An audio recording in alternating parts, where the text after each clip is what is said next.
Hi, இன்றைக்கி நம்ம matrix of linear transformation பார்க்கலாம். அதாவது ஒரு லீனியர் ட்ரான்ஸ்ஃபர்மேஷன்லேருந்து மேட்ரிக்ஸை எப்படி கன்வெர்ட் பண்ணுறதுங்கிறது. ஓகேவா? சரி, ஃபஸ்ட்டு அதுக்கு டெஃபினேஷன் தெரிஞ்சுக்கலாம் எப்படி கன்வெர்ட் பண்ணுறதுன்னு. ஒரு ட்ரான்ஸ்ஃபர்மேஷன் எப்பவுமே இருக்கும் இல்லையா? யூலேருந்து வி, அதாவது ஒரு வெக்டார் ஸ்பேஸ்லேருந்து இன்னொரு வெக்டார் ஸ்பேஸுக்கு ஒரு ட்ரான்ஸ்ஃபர்மேஷன் நடக்கும். அந்த ட்ரான்ஸ்ஃபர்மேஷனை தான் இப்போ நம்ம மேட்ரிக்ஸாக மாற்ற போகிறோம். சரியா?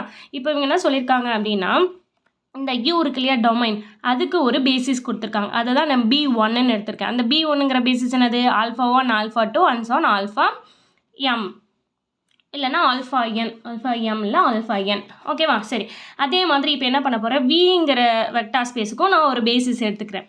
அது வந்து எம் டைமென்ஷன்கிறனால எம் வலிக்கும். β1 β2 βm அப்படிங்கிற பேசிஸ் எடுத்திருக்கேன். ஓகேவா? இது எல்லாமே பேசிஸ்.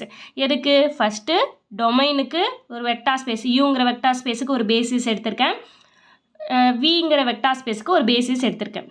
சரியா? இப்போது டி ஆஃப் α1 அது எங்கே இருக்கும்? α1ங்கிறது டொமைனில் இருக்கிறது. நான் ட்ரான்ஸ்ஃபர்மேஷன் அப்ளை பண்ணால் அது எங்கே போகும்? எங்கேருந்து எங்கே டீங்கிறது மீனிங் என்னது? ட்ரான்ஸ்ஃபர்மேஷன் அப்ளை பண்ணுற α1ங்கிற எலமெண்ட்டுக்குன்னு அர்த்தம் இல்லையா? அப்போ α1ங்கிற எலமெண்ட்டுக்கு நான் ட்ரான்ஸ்ஃபர்மேஷன் அப்ளை பண்ணுறேன். அப்ளை பண்ணால் அது எங்கே போகுதுன்னு சொல்கிறோம்? விக்கு தானே போகும். அப்போ டி ஆஃப் α1 வியில் இருக்கும். அதே மாதிரி இங்கே இருக்கிற டொமைனில் இருக்க ஒவ்வொரு பாயிண்ட்டுக்கும் நான் ட்ரான்ஸ்ஃபர்மேஷன் அப்ளை பண்ணும்போது எல்லாமே எங்கே போய் விழும்? விக்கு தான் போகும். ஏன்னா இங்கேருந்து தான் இங்கே ஒரு பாயிண்ட்டை நான் ட்ரான்ஸ்ஃபர்மேஷன் பண்ணுறேன். சரிங்களா? அப்போ T of α1 and T of αn எல்லாமே எங்கே இருக்கும்? வியில் தான் இருக்கும். ஓகே, சரி, இப்போ நம்ம என்ன சொல்ல போகிறோம்னா, இந்த every element of V, vector ஸ்பேஸில் நமக்கு தெரியும், வியிலேருந்து ஏதாவது ஒரு எலமெண்ட்டை எடுத்துக்கிட்டாலே, இது வெக்டார் ஸ்பேஸ் தீரம்லேயே நம்ம பார்த்துருப்போம் இல்லையா? ஒரு தீரம் இருக்குது. என்ன தீரம்? வியிலேருந்து நான் எந்த ஒரு எலமெண்ட் எடுத்துக்கிட்டாலும் அந்த எலமெண்ட்டை லீனியர் காம்பினேஷன் ஆஃப் இந்த பேசிஸ், இதோடைய பேசிஸ் இருக்கும் இல்லையா, அந்த பேசிஸை எழுதிட முடியும்.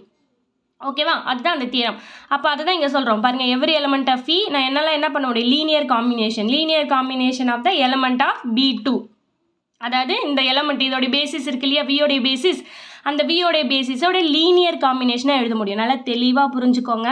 நான் வியிலிருந்து, இது வின்னு வச்சுக்கோங்க, இந்த வியிலேருந்து நான் ஏதாவது ஒரு பாயிண்ட்டு, நமக்கு வந்து யூங்கிறதுலேருந்து ஒரு ட்ரான்ஸ்ஃபர்மேஷன் போகுது இல்லையா? இங்கேருந்து தான் ஆல்ஃபா எடுக்கிறேன்.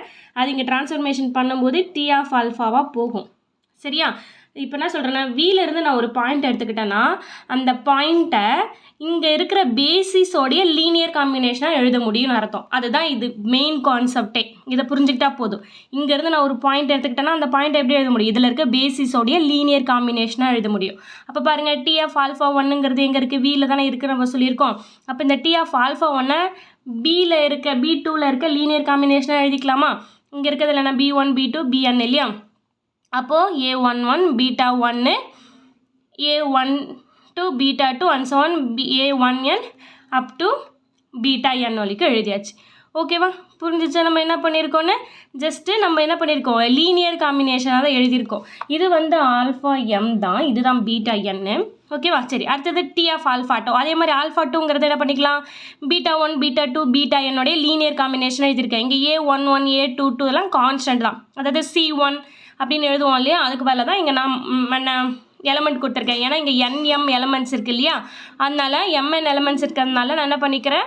மேட்ரிக்ஸ் மாதிரி நான் நோட்டேஷன் கொடுத்துக்கிறேன். அப்போ டி ஆஃப் ஆல்ஃபா என்னங்கிறது நான் ஆல்ஃபா எம்ங்கிறத எப்படி எழுதிக்கலாம்? டி ஆஃப் ஆல்ஃபா எம்ங்கிறது AM1 βm1 up to AMN βn எழுதிக்கலாமா? ஜஸ்ட்டு இதில் இருக்கிற ஒவ்வொரு எலமெண்ட்டையும் நான் என்ன பண்ணியிருக்கேன்னா இந்த பேசிஸோடைய லீனியர் காம்பினேஷனாக எழுதி வச்சுருக்கேன். அவ்வளோதான். சரியா? அங்கே எழுதியிருக்கோம். இதெல்லாம் ஃபீல்டில் இருக்கிற எலமெண்ட்டு, இது எல்லாமே எனக்கு என்னது? ஸ்கேலார் தான். சரிங்களா? ஐ வந்து இங்கே ஏஐஜேன்னு சொல்லியிருக்கலாம். அதனால் I வந்து 1 to m J 1 to n எழுதியிருக்கேன். சரி, இப்போ மேட்ரிக்ஸுக்கு இது எப்படி எழுதுறது? அதான் அடுத்த லைன். இந்த matrix the coefficient of matrix is given by, இதோடைய கான்ஸ்டன்ட் இருக்கு இல்லையா, அதுதான் எனக்கு மேட்ரிக்ஸை ஃப்ரேம் பண்ணுது.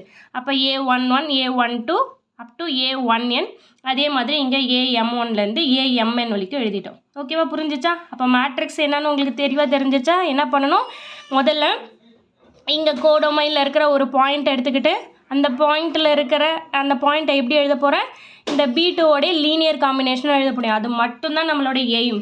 ஸோ அப்போ ஃபஸ்ட்டு ஒர்க்கு உங்களோட இது என்ன அப்படின்னு பார்த்தா, இதில் இருந்து கோடொமைனில் இருக்கிற எலமெண்ட் எல்லாத்தையும் நான் இந்த பேசிஸோடைய லீனியர் காம்பினேஷனாக எழுதிட்டு அதோடைய கோஎஃபிஷியன்ட்லாம் எடுத்து எழுதுறது தான் நம்மளுடைய மேட்ரிக்ஸ். ஓகேவா, இதுதான் நான் வந்து மேட்ரிக்ஸ்ன்னு சொல்லுவேன். ஓகேவா, புரிஞ்சுச்சா? இப்போ ப்ராப்ளம்குள்ளே போகலாமா? சரி, நெக்ஸ்ட் வீடியோவில் இந்த ப்ராப்ளம் எப்படி போகிறதுங்கிறத பார்த்துக்கலாம்.